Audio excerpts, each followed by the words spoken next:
සාදු සාදු සාදු. समन्ता चक्रवालेषु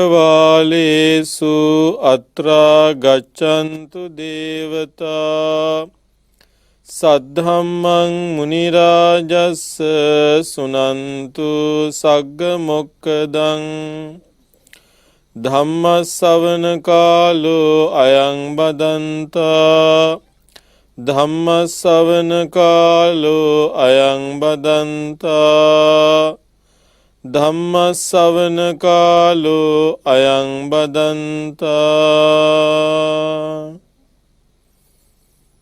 නමෝ තස්ස භගවතෝ අරහතෝ සම්මා සම්බුද්දස්ස නමෝ තස්ස භගවතෝ අරහතෝ සම්මා සම්බුද්දස්ස නමෝ තස්ස භගවතෝ අරහතෝ සම්මා සම්බුද්දස්ස අන්තෝ ජටා බහි ජටා ජටාය ජටිතා පජා තන්තං ගෝතම පුච්ඡාමි කෝ ඉමං විජටේ ජටං සීලේ පතිට්ඨාය නරෝ සපඤ්ඤෝ චිත්තං පඤ්ඤංච භාවයං ආතාපි නිපකෝ බික්ඛු සෝ ඉමං විජටේ ජටංති. බෞද්ධයා මාධ්‍ය ජාලයේහි අධ්‍යක්ෂක ධුරීන සම්බෝධි මහා විහාරාධිපති අපේ බොරලන්දේ වජ්‍රඥාන නායක ස්වාමීන්ද්‍රයන් වහන්සේ ප්‍රධාන මහා සංඝරත්නයන් අවසරයි. අද මේ හැම දිනම සූත්‍ර ධර්ම දේශනාවක් ශ්‍රවණය කරන්න බලාපොරොත්තු වෙනවා. බත්තර මුල්ල වික්‍රමසිංහපුර පදිංචි ගුණවතී බාලසූරිය මෑණියන් ප්‍රධානව ඒ දරු පිරිස ඥාති හිතයිශී පිරිසගේ දායකත්වයෙන් යුතුව මේ මාතෘකා කරපු ගාථා දෙක කවුරුත් වගේ අහලා තියෙන ගාථා. අපි ගොඩක් වෙලාවට බණ අහද්දී මේ ගාථා දෙක ඇහෙනවා. මේ ගාථා දෙක අන්තර්ගත වෙන්නේ සංයුත්ත නිකායේ දේවතා සංයුක්තයට අයිති ජටා කියන සූත්‍රය. ජටා කියලා කියන්නේ ගැටය කියන අදහස. දේවතාවෙක් බුදුරජාණන් වහන්සේගෙන් ඇවිල්ලා අහනවා අන්තෝ ජටා බහි ජටා. ස්වාමීනි බුදුරජාණන් වහන්සේ ඇතුළතත් ගැට බාහිර එළියෙත් ගැට. මෙතන ගැට කියන එකේ අදහස අවුල් ගැටලු කියන එක. ජටාය ජටිතා පජා. පජා කියවේ ප්‍රජාව, සත්වයෝ, මිනිස්සු. එහෙම නැත්නම් සියලු සත්වයෝ. ජටාය ජටිතා ගැට වලින් වෙලුනේ වෙයි. තන්තං ගෝතම පුච්ඡාමි. ගෞතමයන් වහන්සේ මම ප්‍රශ්නයක් අහනවා. මොකද්ද? කෝ ඉමං විජිතේ ජටං. කවුද මේ අවුල ලියන්නේ? කවුද මේ ගැටලු ලියන්නේ? කාටද පුළුවන් වෙන්නේ කියලා. බොහොම සාධාරණ ප්‍රශ්නයක් නේද? සාමාන්‍යයෙන් අදට වුණත් හිතාම ගැළපෙන ප්‍රශ්නයක්. අපිට හැමතිස්සෙම තේරෙනවා අපේ ජීවිතවලත් මොනතරම් සර්ව සම්පූර්ණකම් තිබුණත් හැමදාම අපේ ජීවිතය ඇතුලේ මොකක් හරි අඩුපාඩුවක්, අදහසක්, ගැටලුවක් තියෙනවා. දුකක්, කම්කටොළුවක් තියෙනවා. හැමතිස්සෙම මිනිස්සුන්ට ප්‍රශ්නයක් තියෙනවා. මේ ප්‍රශ්න විසඳන්නේ කොහොමද? මේ ප්‍රශ්න ලියන්නේ කොහොමද? ඒකට දීපු උත්තරේ ඊටාම පුළුල් උත්තරයක්. මේක බොහොම වගකීමෙන් කරන ප්‍රකාශයක්. මොකද මේ දීලා තියෙන උත්තරේ ආවට ගියාට දීපු උත්තරයක් නෙමෙයි භාග්‍යවතුන් වහන්සේ. මේ ගාථාවට මේ ප්‍රශ්නෙට දීපු උත්තරේ පින්වතුනි මුළු නිවන් මගම එකට එකතු කරලා අකුලලා පෙන්වන තැන. මුළු නිවන් මගම අතට මිටමොලවලා පෙන්වන තැන. සාධාරණ උත්තරයක්. මොකද අහපු ප්‍රශ්නෙට හරියන්න දෙන්න තිබිච්ච සාධාරණ උත්තරේ තමයි මේ දෙන්නේ. ඇහුවේ ගැටලු වලින් මිදෙන්නේ කොහොමද කියලා. එතකොට ඒ තැනට අදාළව ඒ උත්තර දුන්නොත් එහෙම ඒක සර්වකාලීන වෙන්නේ නැහැ. ඒ කියන්නේ අපි කියන්නේ නිකන් අර පැලස්තර දානවා වගේ කියලා. ඔයා හොඳ කෙනෙක් වෙන්න, සිල් රකින්න, හොඳට කරුණා මෛත්‍රිය පුරුදු කරන්න. එතකොට මේ ප්‍රශ්න අඩු වෙලා යයි. ආදී වශයෙන් මහන්සි වෙලා වැඩ කරන්න. ආදී වශයෙන් අපි දෙනවනේ උත්තර. ඒ හැම එකක්ම ඒ ප්‍රශ්නෙට විතරයි අදාළ වෙන්නේ. ඇත්තටම ප්‍රශ්නෙන් ගැලවෙන උත්තරේ නෙමෙයි. බුදුවරු ඊට වඩා ගොඩාක් ගැඹුරින් දෙයක් දිහා බලනවා. තථාගතයන් වහන්සේ මේ ප්‍රශ්නේ දිහා බැලුවේ ඊට වඩා ලොකු ගැඹුරකින්. මොකද්ද ගැඹුර? මිනිස්සු සත්වයා හැමදාම ගැට වලින් අවුල් වලින් දුක් විඳිනවා. මේ අවුල් වල විසඳුමක් දකින්න නම් සංසාර දුකින් අත මිදෙන්න ඕනේ. මේ සසර දුකින් ගැලවෙන්න ඕනේ. ඒ සඳහා තමයි විසඳෙන්න ඕනේ. දැන් මේ බුදුරජාණන් වහන්සේලාගේ දකින්න දෘෂ්ටිය හරි ලස්සනයි නේද? මට මතක් වෙනවා එක සූත්‍රයක තියෙනවා මේ සූත්‍රයට අදාළ නැහැ ඒ කාරණාව. නමුත් බුදුවරු ප්‍රශ්න දිහා බලන විදිහ. විශාකාව බොහෝම දුක්මුසු මුහුණින් ජේතවනාරාමයට පැමිණෙනවා. මහෝපාසිකාව. බුදුරජාණන් වහන්සේ අහන විශාකාවගෙන් ඇයි මේ දුක්මුසු මුහුණින් කියලා. විශාකාව පිළිතුරු දෙනවා ස්වාමීනි මම රජතුමා ළඟට මම හිතන්නේ කොසල් රජුරු වෙන්න ඕනේ. රජතුමා ළඟට ගියා යම් කිසි ගැටලුවක් निराකරණය කරගන්න. හැබැයි මට සාධාරණ ඉෂ්ට උනේ නෑ. සාධාරණ විසඳුමක් ලැබුණේ නෑ කියලා විශාකාව ප්‍රතිපිළිතුරු දෙනවා. දැන් ඇත්තට මේ වගේ වෙලාවකදී සාමාන්‍යයෙන් නම් අද සමාජ විදිහට ගත්තොත් නැත්නම් ලෞකික මට්ටමින් ගත්තොත් අපේ මට්ටමින් ගත්තොත් එහෙම බුදුරජාණන් වහන්සේට කොසල් රජුරවන්ට එන්න කියලා පණිවිඩයක් එවලා විසාකාවට සාධාරණයක් ඉෂ්ට කළා දෙන්න තිබුණා වගේ හිතෙන්න පුළුවන්. අද භික්ෂුන් වහන්සේලාගේ කාර්යභාරය සාමාන්‍යයෙන් ඒ වගේ තැනකටනේ ලඝු කරන්නේ. විශාකාව කියන්නේ අග්‍රදායිකාව, කොසල් රජුරෝ කියන්නේ බුදුහාමුදුරන්ගේ ළඟම දායකයෙක්. ඉතින් එන්න කියලා ප්‍රශ්න විසඳලා දෙන්න තිබුණා. නමුත් බුදුරජාණන් වහන්සේ ඊට වඩා ගොඩාක් පුළුල් විදිහට තමයි මේකට උත්තරයක් දුන්නේ. අන්න ඒකයි බුදුවරුන්ගේ ලෝක දැක්ම කියන එක. ඒක අද භික්ෂුන් වහන්සේලාටත් ලොකු ආදර්ශයක්. බුදුරජාණන් වහන්සේ විශාකාවට පිළිතුරු දෙනවා. විශාකාවනි මේ සංසාරයේ ඇතුලේ සාධාරණයක් බලාපොරොත්තු වෙන්න එපා. මේ සසර ස්වභාවය ඇතුලේ හැමදාම තිබුණේ අසාධාරණය. සාධාරණේ අපේක්ෂා කරන්න එපා මේ ජරා ව්‍යාධි මරණ වලින් යුක්ත ලෝකේ. ඒ නිසා මේ සසරින් නික්මෙන්න. ඒක තමයි ලොකුම උපකාරය. ඒක තමයි ලොකුම ගැලවීම කියලා සසර දුකෙන් අත මිදීම සඳහා අනුබල දුන්නා. මේ සසර ඇතුලේ මේ ලෞකික පැවැත්ම ඇතුලේ මේ ක්‍රමයේ ඇතුලේ එහෙම සාධාරණයක් බලාපොරොත්තු වෙන්න බෑ. ලෝකේ හැමදාම සාධාරණ ඉෂ්ට වෙන්නේ නැහැ. ඒ කියන්නේ බුදුහාමුදුරේ ඒක හොඳයි කිව්වා නෙමෙයි. හැබැයි ඒක තමයි ස්වභාවය. ඒ නිසා මේකින් ගැලවෙන්න මේකින් එතර වෙන්න කියලා වදාරනවා. ඉතින් මෙතනත් එහෙම්මම දෙයක් පේන්නේ. මේ සුළු ප්‍රශ්නයක් ගැන නෙමෙයි. දේවතාව අහන්නෙත් ටිකක් පුළුල් ප්‍රශ්නයක්. බුදුරජාණන් වහන්සේගේ උත්තරේ ඊට වඩා පුළුල් උත්තරයක්. උන්වහන්සේ මුළු නිවන් මගම අකුලලා පෙන්නනවා.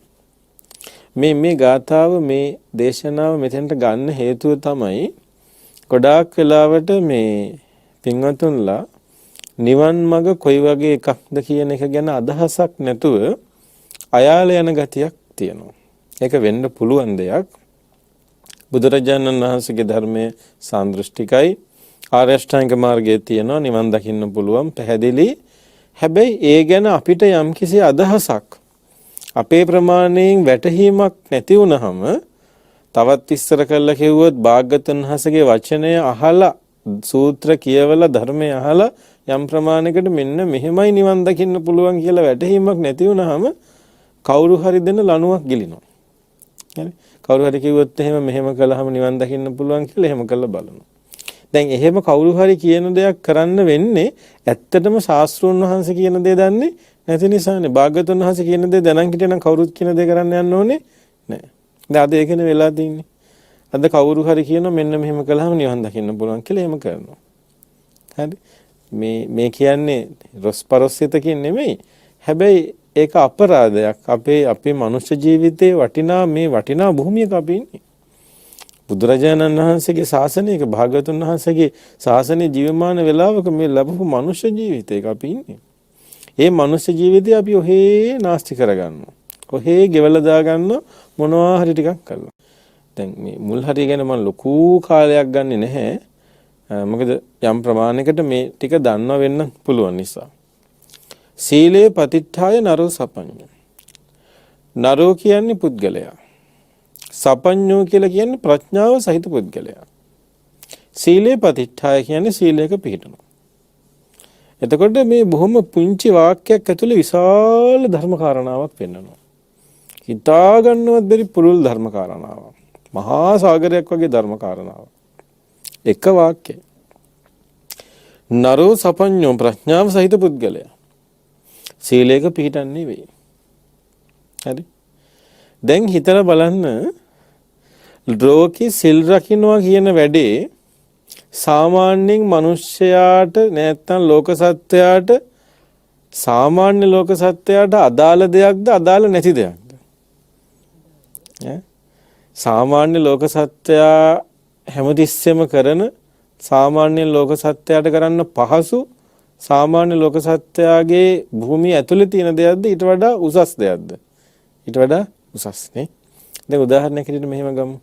සාමාන්‍ය ලෝක ස්වභාවය ප්‍රාණඝාත කරන එකද නොකරන එකද? කරන එක. සාමාන්‍ය ලෝක ස්වභාවය අනුන් සතු දේවල් වලින් තමන් යැපෙන එකද යැපෙන්නේ නැතුව ඉන්න එකද? බහුතරය යැපෙන. සත්ත්ව ලෝකෙත් ඒක තියෙනවා. අනුන්ගේ ගොදුරක් හරි ගිහිල්ලා දැය ගන්න මනුස්ස ලෝකෙත් ඒක තියෙනවා. සාමාන්‍ය ලෝක ස්වභාවය කාමයන්ගේ සීමාව ඉක්මවා හැසිරෙන එකද කාමයන්ගේ සීමාවේ ඇතුලේ ඉන්න එක නැත්නම් බ්‍රහ්මචර්යාවද?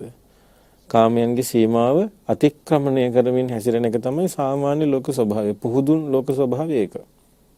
හරි? ඒක අපිට ඕන තරම් පේනවා ලෝකෙ දිහා බැලුවහම. බොරු කියන එක සාමාන්‍ය ලෝකේ අතිශය සාමාන්‍ය දෙයක්. ඒක කරන්නේ නැත්නම් කරන් ජීවත් වෙන්න බෑ. කියන තැනට ඇවිල්ලා. ඊළඟට මත් වෙන එක. දැන් මම මේ පන්සිල් පද පහ විතරක් ගත්තේ පන්සිල් විතරක් නෙමෙයි. මේක ඇතුලේ තව ගොඩාක් දේවල් තියෙනවා. එතකොට සාමාන්‍ය ලෝකයේ ස්වභාවය තමයි සිල් රකින්න එක නෙමෙයි සිල් නොරකින්න එක. විකාලය ආහාරයේ පමන දෙන භුක්ති විඳීම වගේ දේවල් ලෝකේ එහෙම අඳුරන්නේ නැහැ. මොකටද ඒවා? එහෙම දෙයක් නැහැ. සාමාන්‍ය පුහුදුන් ලෝකයේ ස්වභාවය තමයි එහෙම සීලයක් ඇතුලේ හික්මෙන්නේ නැහැ.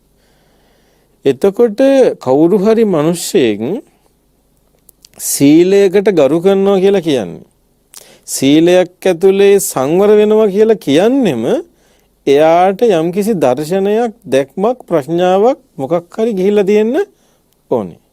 එහෙම නැතු එක කරන්න ලේසි නෑ පින්වතුනි.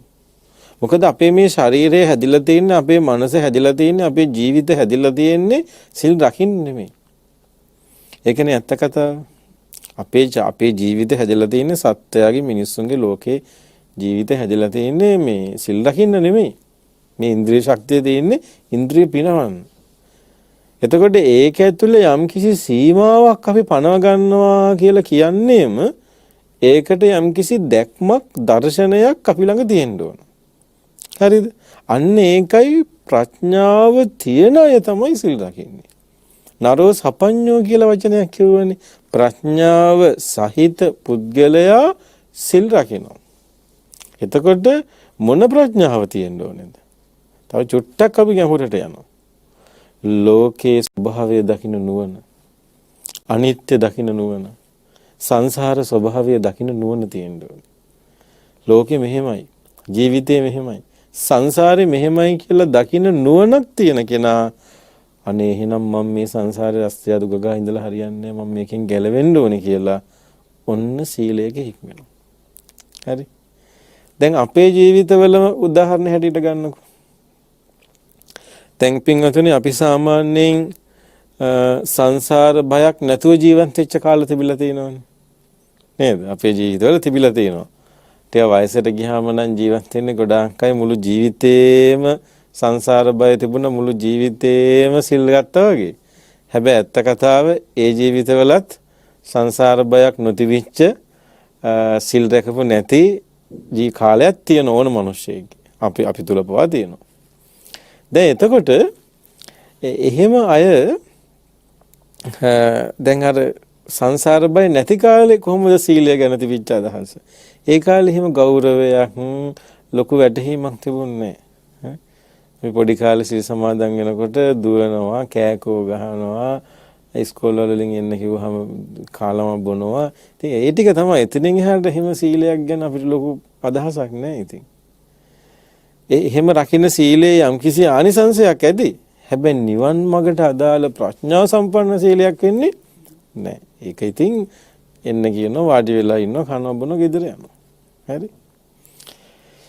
දැන් එතකොට එහෙම හිටපු කෙනා, ඒ කියන්නේ එහෙම ඒ සීලයක් ගැන අදහසක් නැතුව හිටපු කෙනාට ඔහොම ඉන්නකොට ඔන්න මොකක් හරි ලොකු ප්‍රශ්නයක් වෙලා මොකක් හරි ගැටලුවක් වෙලා එයාට ජීවිතේ වැටහෙන්න ගන්නවා.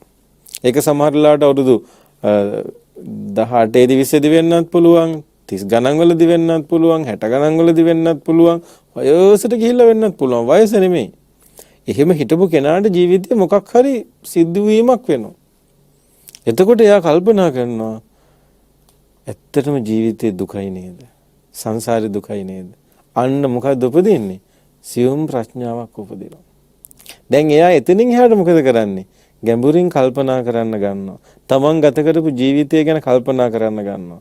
මම මේක වෙනස් කරගන්න ඕනේ නේද කියලා කල්පනා කරන්න ගන්නවා. අන්න එතකොට තමයි යාගේ ජීවිතය වෙනස් වෙන්නේ. ඕක පින්වතුනි සිද්ධාර්ථ කුමාරයාගේ ඉඳලා ඔක්කොටම අදාළයි. එතනින් උඩ පැත්තටත් අදාළයි, උන්වහන්සේගේ ඉඳලා පල්ලෙහා ඉන්න අපිටත් අදාළයි. හරි? දැන් සිද්ධාර්ථයන් වහන්සේ ගන්න. අවුරුදු 29ක ගිහි ජීවිතය ඇතුලේ උන්වහන්සේ සිල් රැක්කා කියලා කිව්වොත් එහෙනම් මං හිතන්නේ ඒක අතිශෝක්තියක් වගේ දෙයක්. ඒ කියන්නේ උන්වහන්සේ ඊටාම මේ සීලවන්ත, සුකුමාර, කිසිම වැරැද්දක් නොකරපු මහා මේ සුද්ධවන්ත ජීවිතයක්, පාරිශුද්ධ ජීවිතයක් ගත කළා කියන එක පොඩි වර්ණනාත්මක ස්වභාවයක් එකේ තියෙන්නේ. උන්වහන්සේත් සාමාන්‍ය තරුණෙක්, සාමාන්‍ය මිනිසෙක්. උන්වහන්සේ විවාහ ජීවිතයක් ගත කළා. උන්වහන්සේ කෙලි දෙලින් යාළුවොත් එක්ක කටයුතු කළා. උන්වහන්සේ කුමාර ජීවිතයක් ගත කළා. උන්වහන්සේට ඇතිතරම් ධන දහන්නේ තිබුණා, ආඩ්‍ය සම්පත් තිබුණා. හැබැයි අවුරුදු 29 දී අපි දන්නවා උන්වහන්සේට සතර පෙර නිමිති දකින්න. ඒ ගැන වෙනම අංගුත්තර නිකායේ සූත්‍රයක් පවා තියෙනවා. උන්වහන්සේ කල්පනා කරපු හැටි ගැන උන්වහන්සේට ඔන්න තේරෙනවා මේ ජීවිතයේ දුකයි කියලා. මේ සූත්‍රය ගැන මම විස්තර කරන්න යන්නේ මේ මාතෘකාව වෙන පැත්තකට යන හින්දා. උන්වහන්සේට තේරෙනවා ඔන්න ජීවිතයේ දුකයි කියලා. ආන ජීවිතයේ දුකයි කියලා හොඳට තදට දැනුණාම ඊළඟට කල්පනා කරනවා එහෙනම් මම මේ ගත කරන ජීවිතේ අත්හරින්න ඕනේ. මීට වඩා වෙනස් ජීවිතයක්, වෙනස් දෙයක් හොයාගෙන යන්න ඕනේ. ආන සීලයක් හොයාගෙන යනවා. හරි අන්න සීලයකට පත් වෙනවා. එතකොට උන්වහන්සේ ප්‍රඥාවේ පිහිටලා ඔන්න යම්කිසි සීලයක් අනුගමනය කරනවා. දුෂ්කර ක්‍රියාවයිති වෙන්නේ එක්තරා සීලයකට, වෘතයකට. හැබැයි ඒක සාර්ථක වෙන්නේ නැති එක වෙනයි. හැබැයි අර සසර බයත් එක්ක තමයි දුෂ්කර ක්‍රියාවට එන්නේ. හරි? දැන් අපිට එහෙම දුෂ්කර ක්‍රියා කරන්න ඕනේ අපිට වැරදි සීලයක් අවශ්‍ය වෙන්නේ නැහැ. වැරදි වෘත අවශ්‍ය නැහැ. මොකද අපිට භාග්‍යතුන් වහන්සේ දේශනා කළා තියෙනවා මේකයි ක්‍රමය කියලා. උන්වහන්සේට එහෙම එකක් තිබුණ නැති හින්දා උන්වහන්සේ ඒක තනියම හොයාගත්තා. අපි කරන වැඩේම තමයි වෙන්නේ. අන්න දැක්කද සීලේ පතිට්ඨාය නරෝ සපඤ්ඤෝ ප්‍රඥාව සහිතවයි සිල්වත් වෙන්නේ. හැබැයි දැන් ඒක එහෙම වෙන්නේ නැතුව කවුරු හරි කෙනෙක් බලෙන් සිල්වත් කළොත් එහෙම ඒ සීලය මොකද වෙන්නේ? ඒ සීලය වැඩි කල් දුවන සීලයක් නෙමෙයි. ඒක එහෙම ප්‍රඥාවන්ත සීලයක් නෙමෙයි. ඒක එහෙම දිගට කරන්න බෑ. ඒක කොයි වෙලේ හරි කැඩිලා යනවා. කොයි වෙලේ හරි ඒක ගැලවිලා යනවා. හරි? ඒක දුකක්. සතුටින් කරන්න පුළුවන් වැඩක් වෙන්නේ. සීලේ සතුටක් වෙන්නේ ඒකට කැමැත්තක්. ඒක ආදරෙන් කරනකොට. හරි? Tamante ඒ ජීවිතය ගැන සතුටක් තියෙනකොට. මම නිකන් පුංචි සිදුවීමක් මං පොතකින් කියලා තියෙන දෙයක් කියන්නම්. ඒක අපිට හරි ආදර්ශ සම්පන්නයි සීලයක් අපේ ජීවිතයට ළඟා කර ගැනීම හා සම්බන්ධයි. ඔය අපේ කල්යාණ යෝගාශ්‍රම සංස්ථාව කියන ඒ භික්ෂු සම්ප්‍රදාය ආරම්භ කරපු අතිපූජනීය කඩවැත්තුවේ ශ්‍රී ජිනවංශ මාහිමිපාණන් වහන්සේගේ සෙවණට ඇමරිකානු තරුණෙක් ඇවිල්ලා තියෙනවා. ක්‍රේග් වගේ නමක් තිබිච්ච තරුණෙක්.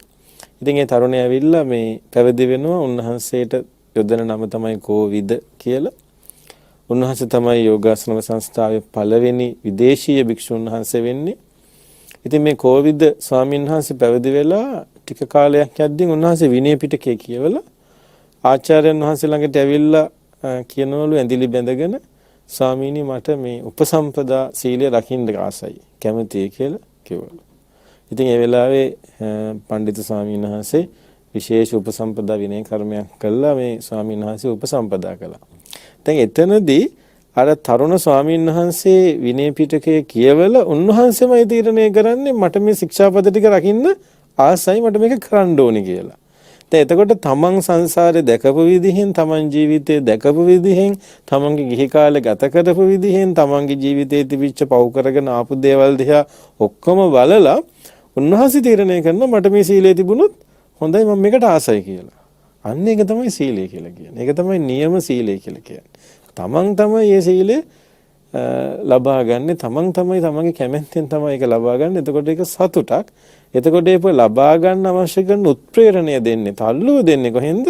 සසර දුක දකින්න ප්‍රඥාවෙන්. හොඳට සංසාර දුක දකින්න ප්‍රඥාවක් තියෙනකොට අපු තල්ලු කරන්නේ සීලයට. සීලය ගන්න.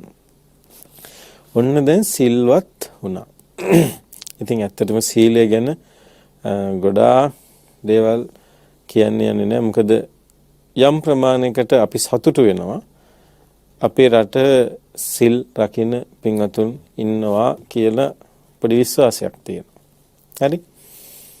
ඒක 100%ක් නැති වුණාට යම් ප්‍රමාණයක් තියෙනවා. ඒකට ඒ ගැන අපිට සතුටකුත් තියෙනවා. දැන් එතකොට පින්වතුනි සීලය කියලා කිව්වහම මේක මේ ලොකු භූමියක් ඉතින්. ඒ කියන්නේ වෙනම විශාල භූමියක් ඉතින්. මේ තමන් කැමැත්තෙන් බුදුරජාණන් වහන්සේ පනවපු ශික්ෂාපද හොඳට ආරක්ෂා කරනවා. ඒව බොහොම ආදරෙන් රකිනවා. ඒකට ඒවා ආදරෙන් රකිනකොට තමන්ට ලොකු ශක්තියක් ඇති වෙනවා. තමන්ට ලොකු වීරියක් උපදිනවා. මම හරි සිල්වත් කියලා තමන්ටම ආත්ම ශක්තියක් ඇති වෙනවා. හරි? දැන් එහෙම සීලයක් ආරක්ෂා කරගෙන යද්දී ඊළඟට මොකද වෙන්නේ? චිත්තං පඤ්ඤංච භාවය. ඊළඟ පේලිය. ඒකත් විශාල අර්ථයක්. ඒ කියන්නේ පින්වතුනි ඇත්තටම කිව්වොත් එහෙම මේ අර්ථ කියලා ඉවර කරන්න බැරි පේලියක් ඒක.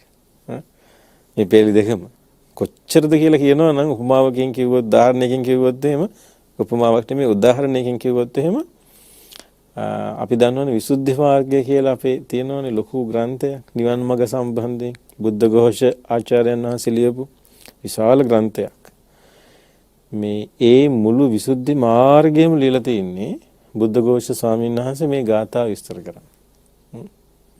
මේ ගාථා විස්තර කරන්නේ. සීලේ පතිට්ඨාය නරෝ සපඤ්ඤෝ කියන ගාථා විස්තර කරන්න තමයි විශාල ග්‍රන්ථයක් වෙච්ච මුළු විසුද්ධි මාර්ගයම ලියන්නේ. ඒ කියන්නේ හිතාගන්න මේ ගාථාව ඇතුලේ මොනතරම් ධර්මයක් මේක ඇතුලේ තියනවද කියලා. හරි? ඉතින් අර මේ පැයක බණක් ඇතුලේ අපි කරන්නේ මෙහෙම එකක් තියනවා කියලා හඳුනලා දෙන එක විතරයි. හරි? එතකොට දෙවෙනි පේලිය තමයි චිත්තං පඤ්ඤංච භාවය. ඔතන චිත්තං කියලා කියන්නේ හිත වඩනවා කියන එක. පඤ්ඤං කියලා කියන්නේ මේ ප්‍රඥාව වඩනවා කියන එක. සිත සහ ප්‍රඥාව යන දෙක වඩනවා. සිත වඩනවා කියන එකේ අදහස සීලයක පිහිටපු කෙනා සමාධියක් වඩනවා කියන එකයි. ඔන්න බලන්න නිවන් මාර්ග ඉස්සරහට එන හැටි සීල සමාධි ප්‍රඥා. හරි? එතකොට චිත්තං කියලා කියන්නේ සිත වඩනවා කියන එක. සිත දියුණු කරනවා කියන එක. සිත දියුණු කරනවා කියලා කියන්නේ මොකද්ද? සමාධියක් සමතේ වඩනවා කියන එක. හරි? දැන් අපේ ගොඩාක් දෙනා සිල්වත් වෙනවා. පුළුවන් ප්‍රමාණයකට හරි සිල් රකින්නවා. පංචශීල ප්‍රතිපදාව හරි රකින්නවා. බැරි මාර්ගාදී හරි රකින්නවා. එතකොට මේ සීලය ඊට පස්සේ යන්න ඕන තැන තමයි සමාධිය කියලා කියන්නේ. ඉතින් සමාධිය කියලා කිව්වහම පින්වතුනි අර මේ අපිට තියෙන ලොකු ලං වෙන්න බය ගතියක්. අපෝ අපිට සමාධි වඩන්නේ කොහොමද? අපි මේ ගෘහස්ත කාමභෝගී ජීවිත ගත කරන ආදී වශයෙන් අපි එකට පොඩ්ඩක් දුරස් වෙන්න හදනවා. නෑ එහෙම නෙමෙයි. සමාධිය අපි අඳුන ගන්න ඕනේ. සමාධිය මොකක්ද කියලා අපි දැනගන්න ඕනේ. මොකද භාග්‍යවතුන් වහන්සේ ප්‍රඥාව ගැන කතා කරන්නේ, විදර්ශනාව ගැන කතා කරන්නේ, නිවන ගැන කතා කරන්නේ සමාධියක් එක්ක. සමාහිත සෝයක් එක්ක, සමාහිත මනසක් එක්ක. ඒ නිසා සමාහිත හිත කියන එක, දමණය වෙච්ච හිත කියන එකත් මෙතෙන්ට අදාළයි. එතකොට කොහොමද සමාහිත හිත කියන එක මෙතෙන්ට තෝරගන්නේ? පින්වතුනි දැන් සමාධිය කියලා කිව්වහම ඇත්තටම ධ්‍යාන කියලා ගැඹුරු තැනක් ඒක. සතර ධ්‍යාන කියලා අපි අහලා තින්නේ නේද? එතකොට අපිට එකපාරටම මේ ධ්‍යාන වඩන්න බෑ. හැබැයි අපිට පුළුවන් වෙන්න ඕනේ අපේ හිත ටික ටික සංසුන් කරගන්න. අපේ හිත ටික ටික ශාන්ත කරගන්න. අපේ හිත ටික ටික ශාන්ත භාවයට පත් කරගෙන අඩුම තරමින් අපේ හිත ඒකාග්‍ර කරගෙන සැහැල්ලු කරගෙන මේ වැඩේ පටන් ගන්න. හරිද? මොකද නැත්තම් එහෙම හැමදාම අපි දන් දෙයි, දානමාන කරයි, දානමාන කටයුතු කරයි, සිල් සමාදන් වෙයි, බණ දහම්මහයි එතනින් ඉවරයි. ඒ කියන්නේ ඔයත් ඒ කරන ටික අවප්‍රමාණ ගන්නව නෙමෙයි. හැබැයි එතනින් නවතිනවද කියන ප්‍රශ්නයක් තියෙනවා. එතනින් උඩහට එන්නේ කොහොමද? එතනින් තව චුට්ටක් ඉස්සරහට යන්නේ කොහොමද? ආන්නේ ඉස්සරහට යන්න තමයි බුදුරජාණන් වහන්සේ පෙන්වන්නේ සමාධි කියලා පෙන්වන්නේ. හරි? ඒතර සමාධිය තුළ මොකද තියෙන්නේ? චිත්ත දමනය. මේ හිත සූපත් කරගන්න එක. චිත්ත ඒකාග්‍රතාවය. හරි? ඉතින් ආනාපාන සති සූත්‍රය වගේ සූත්‍ර දේශනාවක් අරගෙන බැලුවහම මජ්ක්‍ධිම නිකායේ හොඳට පෙන්වන බුදුරජාණන් වහන්සේ කොහොමද චිත්ත ඒකාග්‍රතාවය ඇති කරගන්නේ, සිත සංවර සංසුන් කරගන්නේ කියලා. විශේෂයෙන් හිත සැහැල්ලු කරගන්නේ කියලා. හරි? දැන් ආනාපාන සති සූත්‍ර දේශනාවේ මුළු ඔක්කොම පියවර ටික නෙමෙයි, අපි නිකන් පොඩි පියවර කිහිපයක් නිකන් බලමු මොකද්ද මේ කරන්නේ කියලා. මේ සමාධිය කියලා මොකද්ද මේ බුදුරජාණන් වහන්සේ අපිට හඳුන්වලා දෙන්නේ කියලා. දැන් ආනාපාන සති සූත්‍ර දේශනාව ආරම්භ කරන්නෙම පින්වතුනි අරඤ්‍යගතෝ වා රුක්ඛමූලගතෝ වා ශුඤ්ඤාගාරගතෝ වා නිසීදති පල්ලංකං ආභුජිත්වා උජුං කායං පනිදාය පරිමුඛං සතින් උපට්ඨපෙත්තා.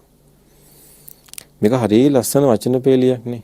ආරඤ්‍යගතෝ වා රුක්ඛමූලගතෝ වා ශුඤ්ඤාගාරගතෝ වා නිසීදති පල්ලංකං ආභුජිත්වා. ආරණ්‍යයකට යන්න, හුදකලා ස්ථානයකට යන්න, ගහක් මුලකට යන්න, ශූන්‍යාගාරයකට යන්න, අමුසොහනකට යන්න ගිහිල්ලා නිසීදති පල්ලංකං ආභුජිත්වා උජුං කායං පනිදාය කොන්ද කෙලින් තියාගෙන හොඳට සිහිය ප්‍රමුඛ කරගෙන පාටි වෙන්න. හරි? දැන් මේ මෙතනම තියෙන ලොකු භූමියක්. අපි මේක අමතක කරලා එකපාරටම හුස්ම ඉහළට ගන්නවා පහළට ගන්නවා කියලා හිතන්න කලින් මේ මොකද්ද මේ බුදුරජාණන් වහන්සේ දේශනා කරන්නේ කියලා බලන්න. මොකද්ද මේ කියන්නේ? මේ කියන්නේ අපේ හිත සුවපත් කරගන්න පුළුවන් භූමියක සංසුන් වෙන්න කියන එක.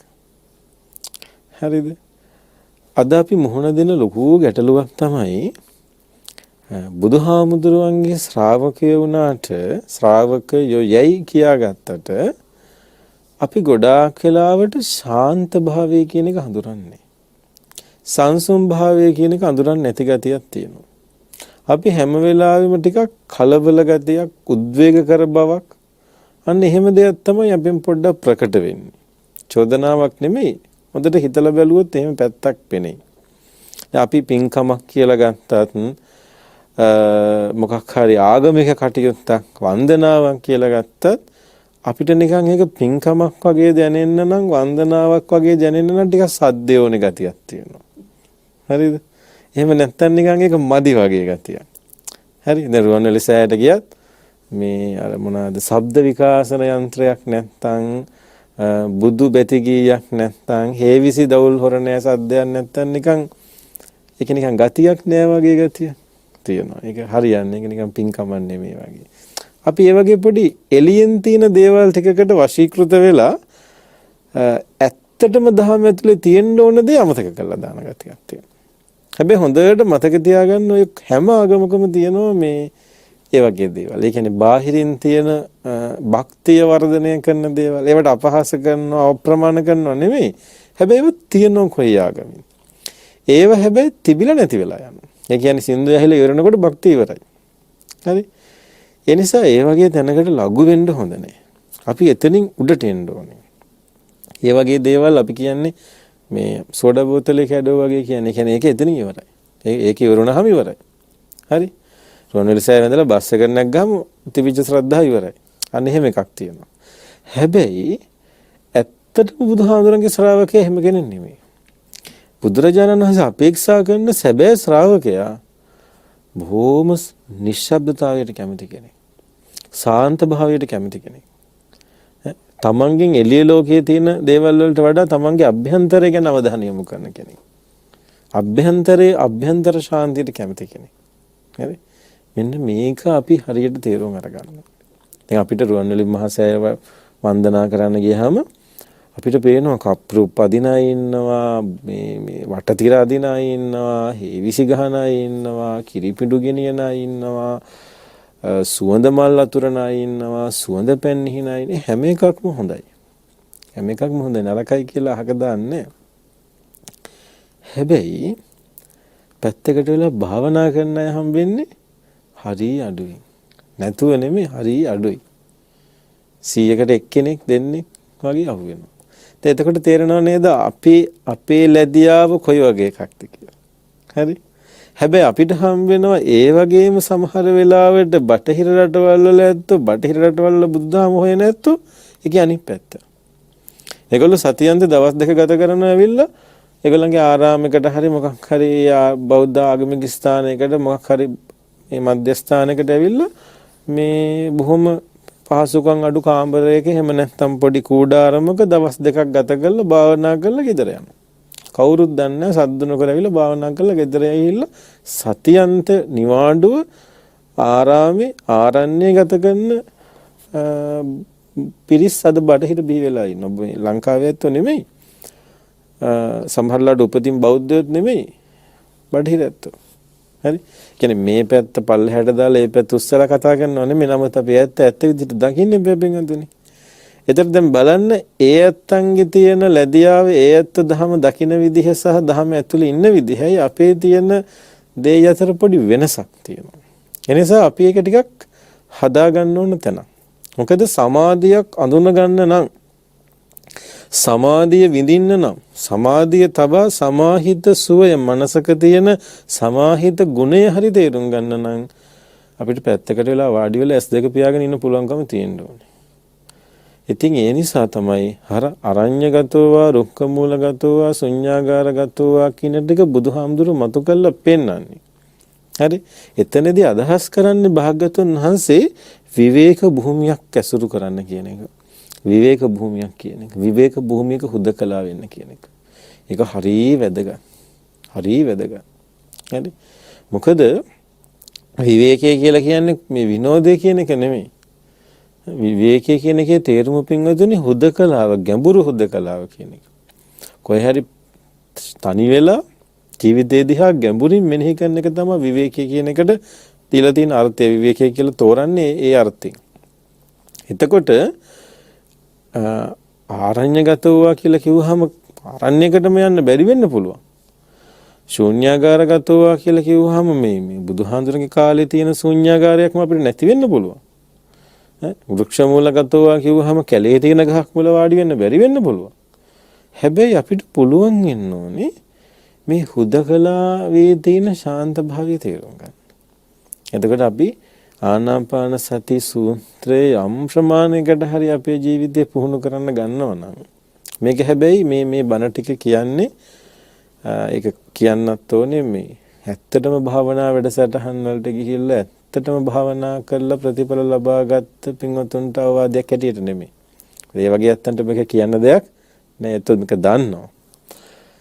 හැබැයි මේ ගැන තාම අදහසක් නැති ඇත්තෝ ඉන්නවා. නමුත් ආස ඇත්තෝ, කැමති ඇත්තෝ, හොයන ඇත්තෝ. ඒතන්ටත් එක්කයි මේ කියන්නේ. හැමෝටම. හරි?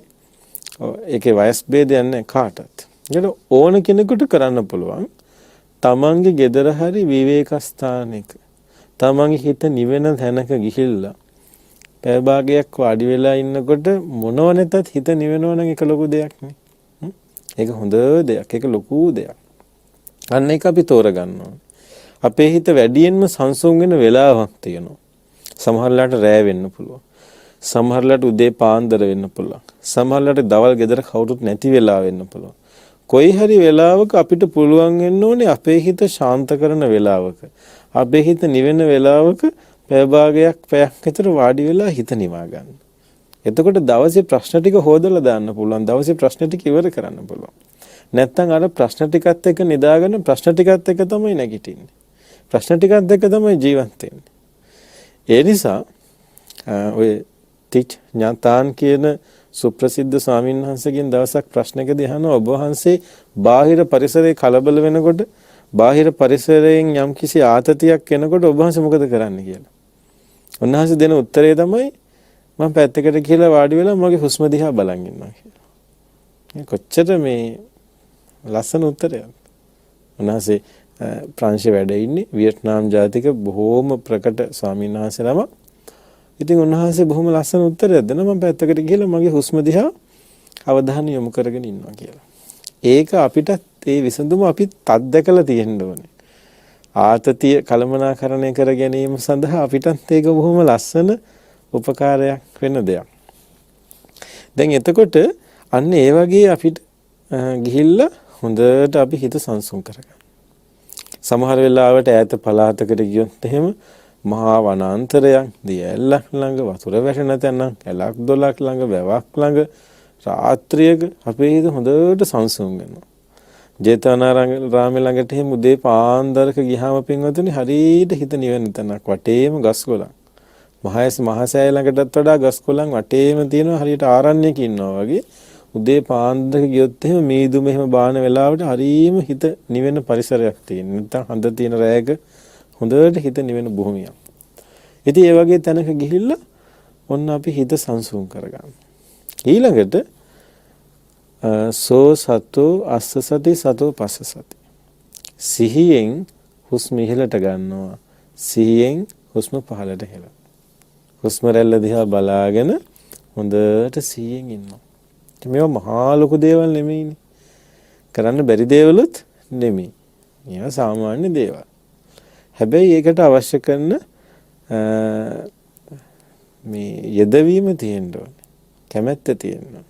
සතුටින් කරන්න ඕනේ. ඒක බොහොම භාවනාමය මොහොතක්. ඒක අපේ ජීවිතේ භාවනාමය සැනසෙල්ලක් ලබන වෙලාවක්. ඒතර පංචකාමයන්ගෙන් සපුරා සහ මුලින් ඈත් වෙලා මේක කරන්න ඕනේ කියලා නීතියක් නැහැ. අවශ්‍ය වෙන්නේ යම්කිසි සීලයක් යම්කිසි සංවරයක් විතරයි. විශේෂයෙන් ගිහියත්තන්ට. වික්ෂුන් වහන්සේලාට ඊට වඩා උසස් සීලයක් තියෙනවා. හැබැයි ගිහියත්තන්ට පංචකාමයේ භුක්ති විඳින අතරේ පංචකාමයට වඩා වෙනස් වෙච්ච සෝයක් අත්දකින්න අවස්ථාව දෙනවා සමාධියේදී. හරිද? එතකොට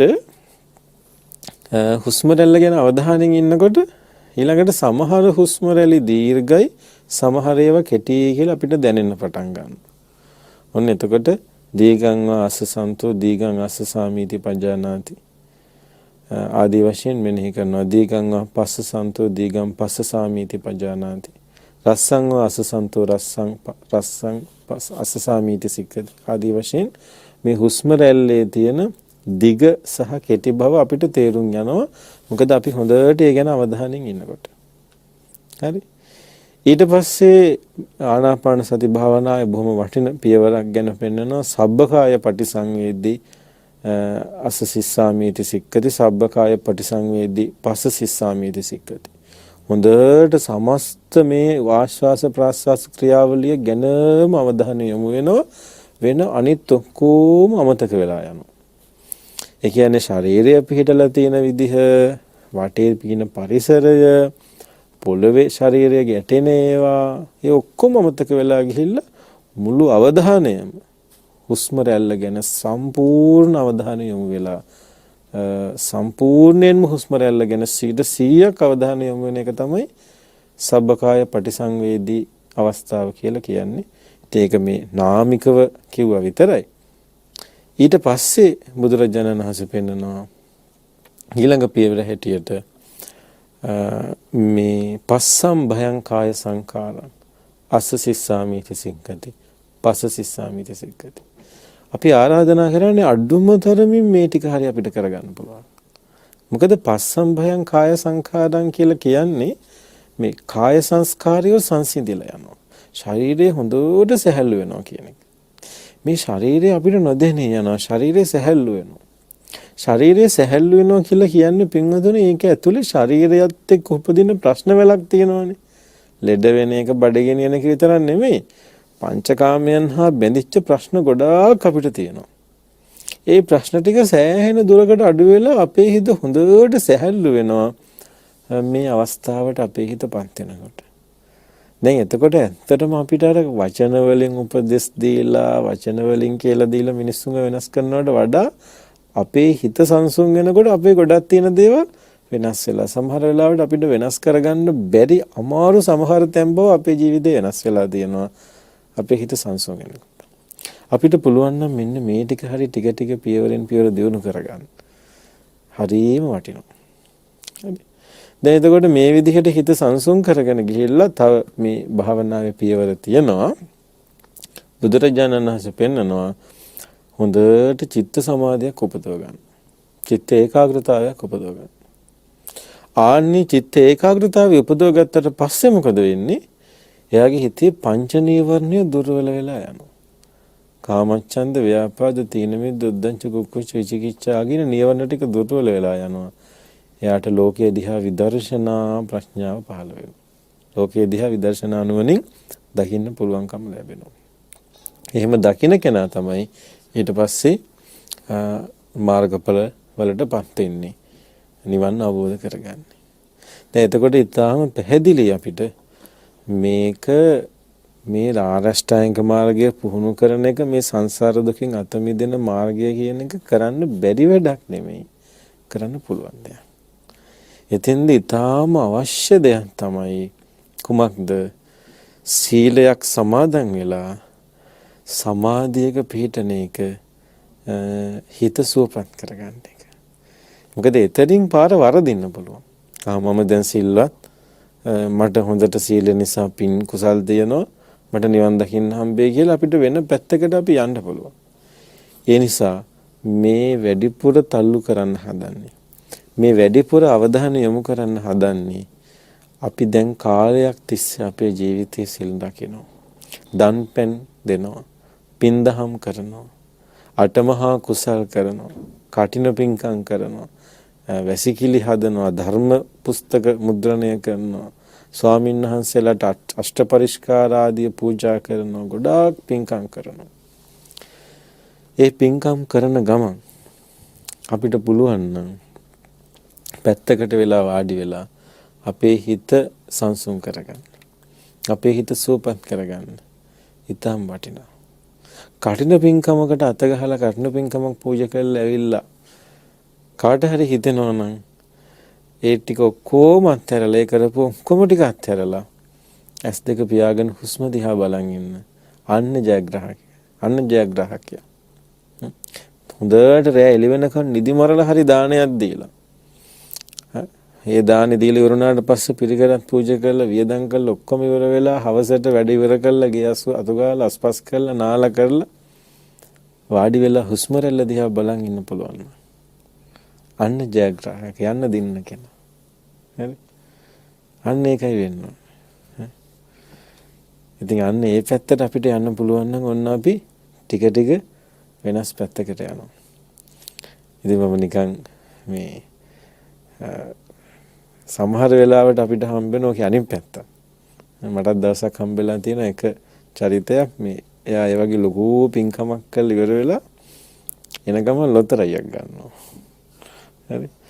ඒ කියන්නේ දැන් මිනිස්සු හිතන විදිහ වෙනස්කම දැක්කද? ඒ කාටවත් අපහාස කරන්න කියප දෙයක් නෙවෙයි. එයා හිතනවා අපි පින්කමක් කළාම මේ ඒ පින්කමේ ප්‍රතිඵල වෙලෙම හම්බෙයි කියලා හිතාගෙන වෙන ලෞකික පැත්තකට තමයි මනස දාන්නේ. නමුත් ඇත්තටම අපි මනස දාන්න ඕනේ. ඒ පින්කම අත්හැරලා අපේ හිත නිවා ගන්න පැත්තට. එහෙම දැම්මොත් එහෙම අපිට සමාධිය කවදා හරි අහු වෙනවා. එහෙම යනකොට මේ හිත නිවිනේ යන්නේ. එතකොට ධර්මය සම්පූර්ණ කරනවා. ධම්මාව ධම්මේ අபிසන්දේති ධම්මාව ධම්මේ පරිපූර්ණෙන්ති. ධර්මය සම්පූර්ණ වී ගිහිල්ලා ඔය හිත සමාධියටපත් වෙනවා. සමාධියට හිතපත් වෙනවා කියලා කියන්නේ ඉතින් එතනින් එහාට ගමන බොහොම පහසුයි. දුෂ්කර නෑ කියන එක. ඉතින් ඒ නිසා මේ ලබාගත් මනුෂ්‍ය ජීවිතේ පින්දහම් කරන්න ලැබිච්ච ජීවිතේ හොඳට සිල් රකින්න ලැබිච්ච ජීවිතේ සීලයක් දැන් කාලයක් රැකපු ජීවිතේ සීලෙන් සමාධියට යන්න පුළුවන් නම් ඒක හරි වටිනවා. ඒ නිසා සීලෙන් සමාධියට යන්න පාලම හදාගනිත්වා. හදාගන්න අවශ්‍ය කරන සිතුවිලි පහළ වේවා කියලා ප්‍රාර්ථනා කරනවා. ඒ සමාධිය අපි හැම දිනාටම සංසාර දුකින් අත මිදීම පිණිසම උපකාර වේවා කියලා ප්‍රාර්ථනා කරනවා. පින්වත්නි, අද මේ ධර්ම දේශනාවේ දායකත්වය දරුවේ බත්තරමුල්ල වික්‍රමසිංහපුර පදිංචි ගුණවතී බාලසූරිය මෞතුමිය, දියණියන් තිදෙනා, බෑනාවරුන්, මුණුපුරු මිනිපිරියන් ඇතුළු පවුලේ හැම දෙනාම එකතු වෙලා බලාපොරොත්තු වෙනවා වසර 4කට පෙර මේ පවුලේ දයාබර පියාණන් වහන්සේ ගුණවතී බාලසූරිය මහත්මියගේ දයාබර ස්වාමි පුත්‍රයාණන් ජයසේන බාලසූරිය මහත්මාණන් අභව ප්‍රාප්ත වුණා.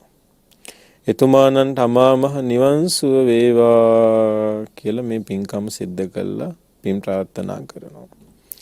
ඒ වගේම සුමනසේන බාලසූරිය මහත්මයාට, සුබසේන කෝදාගොඩ මහත්මයාට, අනුලා කුමාරසිංහ මහත්මිය ඇතුළු නමින් මියගිය සියලුම ඥාතීන්ට අමා මහ නිවන් සුව වේවා කියලා පින් අනුමෝදන් කරනවා.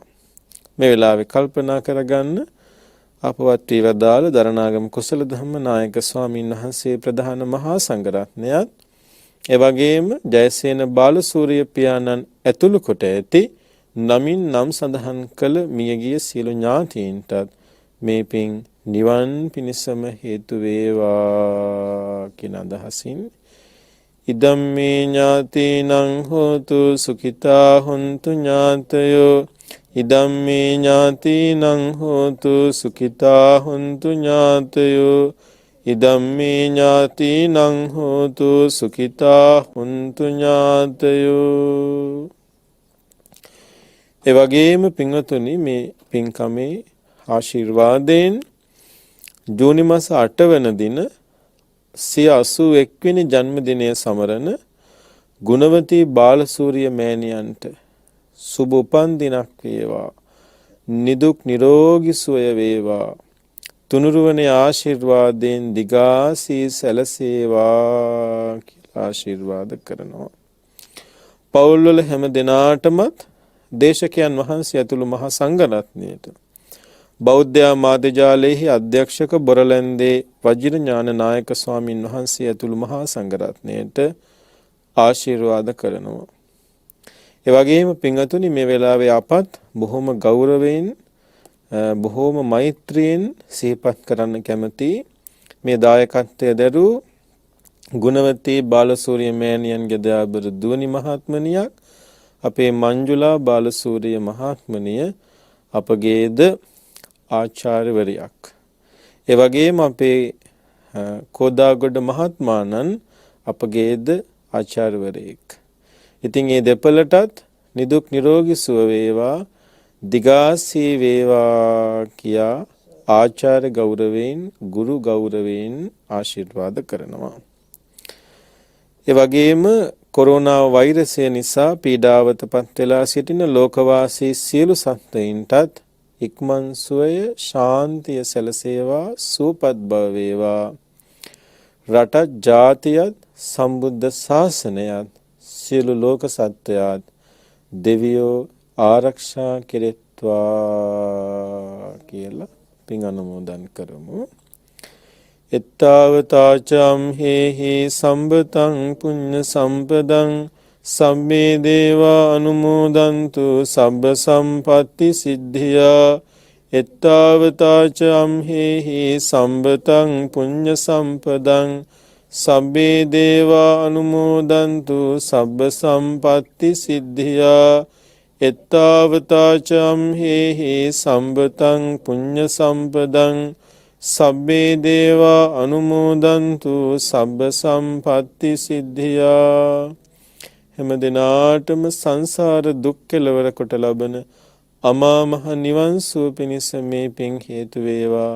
සංසාර දුක් නිමා කොට ලබන අමා මහ නිවනින් වහවහ සැනසීමත් වේවා. විවාදන සීලිස්ස නිච්ඡං වද්ධාපචායිනෝ චත්තාරෝ ධම්මා වඩ්ඩන්ති ආයුවන්නෝ සුඛං බලං ආයුරාරෝග්‍ය සම්පatti සග්ග සම්පatti මේවච අතෝ නිබ්බාන සම්පatti ඉමිනාතේ සමිජ්ජතු. සාදු සාදු සාදු.